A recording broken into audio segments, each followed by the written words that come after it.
yang dikasihi Tuhan, ada banyak sekali alasan yang bisa kita buat untuk membuat kita menjadi orang yang kecewa. Kecewa terhadap keadaan, kecewa kepada sesama manusia, kecewa terhadap suami, istri, bahkan kecewa terhadap Tuhan. Hal kecewa terhadap Tuhan sudah pernah dicatat di dalam Alkitab berulang kali. Khususnya bahkan di dalam perjalanan menuju Pentakosta, the road to Pentecost, itu pun penuh dengan kisah-kisah kekecewaan. Lihat saja dalam Lukas pasal yang ke-24, di mana di sana murid-murid berjalan ke Emmaus, dan di sana murid-murid berjumpa dengan Yesus. Lalu mereka melampiaskan kekecewaan mereka kepada Yesus, karena Yesus bertanya kepada mereka apa yang mereka perbincangkan. Dan ketika Yesus bertanya demikian, mereka bilang, apakah hanya kamu yang tidak tahu? Dia itu guru kami sudah mati dan kami pergi melihatnya ke kubur, dia tidak ada. Ada orang bilang dia sudah bangkit, teman-teman kami sudah pergi dan dia tidak ada. Tidak ada kepastian. Ya, karena tidak ada kepastian kita sering kecewa. Nah, begitu juga saudaraku, Petrus bersama dengan murid-murid yang lain penuh kekecewaan. Itu sebabnya dia tinggalkan pelayanan, lalu dia kembali menangkap ikan. Ya, kecewa membuat saudara penuh dengan duka lara, tekanan, sama sekali tidak bergairah. Kecewa membuat saudara menjauh dari Tuhan, tinggalkan pelayanan. Bahkan di dalam Kisah Para Rasul pasal yang pertama, murid-murid meminta Yesus untuk memulihkan Yerusalem seperti pada zaman Daud, dan Yesus tidak menggubris permintaan mereka, dan mereka juga kecewa. Nah, ada banyak kisah-kisah di Alkitab yang menunjukkan bahwa kita sering sekali kecewa. Penyebabnya adalah sebetulnya tidak terlalu banyak. Yang pertama, kita kecewa karena kita tidak menerima apa yang kita harapkan. Yang kedua, kita kecewa karena kita tidak mengerti apa rencana Tuhan sebetulnya atas kehidupan kita. Seputar-seputar itu selalu ekspektasi kita yang tidak sesuai dengan kenyataan, dan pemahaman kita yang kurang. Kita tidak mengerti sebetulnya maksud orang itu baik, tapi kita menafsirkannya jahat, lalu kita kecewa. Saudara yang dikasihi Tuhan, nah, bagaimana kita bisa keluar dari rasa kecewa itu? Di dalam Alkitab, di dalam kisah murid-murid di Jalan Emmaus tadi, jelas dikatakan bahwa mereka itu hilang kecewanya ketika mereka mengetahui bahwa itu adalah Yesus.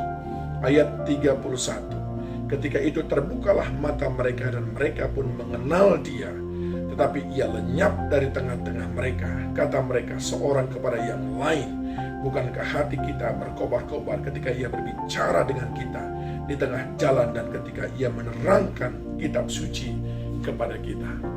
Saudara mau lepas dari rasa kecewa, mau merdeka, mau bangkit dari rasa kecewa tentang apapun itu, ayo datang kepada Tuhan, alami perjumpaan dengan Tuhan.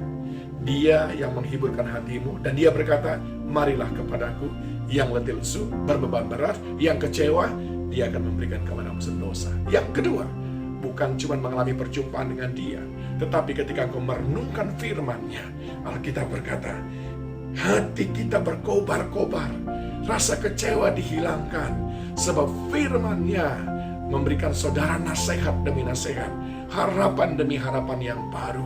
Di sana saudara akan menemukan betapa berharganya saudara di hadapannya. Di sana saudara menemukan bahwa rancangan yang ada padanya adalah rancangan yang indah, penuh pengharapan, bukan rancangan kecelakaan yang tadinya saudara tidak paham dan membuat saudara kecewa. Mari saudaraku, datang kepada Tuhan, maka dia akan menghiburkan hatimu. Yang kedua, renungkan firman Tuhan, maka di sana ada hikmat. Di sana ada pengajaran yang akhirnya memberikanmu pengharapan, harapan yang baru. Dan bukankah firman Tuhan berkata, sebab harapan di dalam Tuhan tidak pernah mengecewakan. Begitu juga saudaraku, bagaimana Petrus keluar dari rasa kecewanya? Di dalam Yohanes pasal 21 dijelaskan ayat 15, 16, dan 17. Petrus keluar dari rasa kecewanya ketika dia memperbaharui cintanya kepada Tuhan.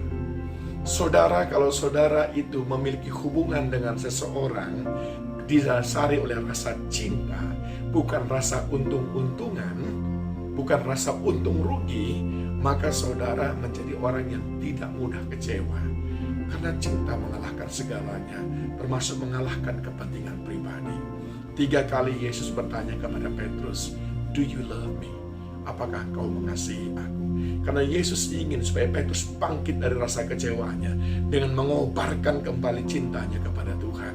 Sehingga Petrus tidak lagi menjadi hitung-hitungan. Dia tidak lagi menjadi berpikir, ternyata aku gagal sebagai penjala manusia. Aku mau kembali menjadi penjala ikan. Saudaraku, pertama, bangkit dari rasa kecewa, alami perjumpaan dengan Tuhan. Yang kedua, bangkit dari rasa kecewa dengan merenungkan firman Tuhan. Yang ketiga, bangkit dari rasa kecewa dengan memperbaharui kasih kepada Tuhan dan mulai memiliki dimensi hubungan yang berbeda dengan Dia karena kita mengasihi Dia. Dan yang terakhir, yang keempat, mengatasi rasa kecewa adalah dengan mengizinkan hidup kita dikendalikan, dipenuhi oleh Roh Kudus. Itu yang Tuhan katakan ketika murid-murid meminta di dalam Kisah para Rasul pasal yang pertama ayat yang ke-6. Dia bertanya kepada Yesus, "Maukah engkau masa ini memulihkan kerajaan bagi Israel?" Yesus tidak menjawab sama sekali, tapi Yesus bilang, "Kalau Roh Kudus turun atas kamu, kamu akan memiliki kuasa, termasuk kuasa untuk mengalahkan rasa kecewa kamu. Karena Roh Kudus itu adalah penolong dan penghibur. Dia adalah penghiburan yang sebenarnya. Roh Kudus akan melegakan hati saudara, akan menghiburkan kita. Ayo bangkit dari rasa kecewa. Sebab rasa kecewa itu seperti racun yang membuat kita lemah dan malas untuk bangkit. Malas untuk berkarya kembali. Saya berdoa, 4 hal ini saudara tanamkan dalam hati. Alami perjumpaan dengan Tuhan, maka kecewamu akan sirna. Renungkan firman Tuhan, maka kau akan menemukan harapan-harapan yang baru di dalam firman yang Dia berikan. Perbaharui cinta kasih kepada Tuhan, sehingga konsep hubunganmu dengan Tuhan menjadi berbeda. Tidak lagi ada rasa kecewa, semata-mata karena mengasihi Dia. Dan yang keempat, mohonkan pertolongan Roh Kudus dan izinkan Dia memenuhi hidupmu, mengendalikan sepenuhnya. Dia akan menolongmu dan menghiburkan hatimu. Tuhan Yesus memberkati saudara semuanya. Kaulah harapan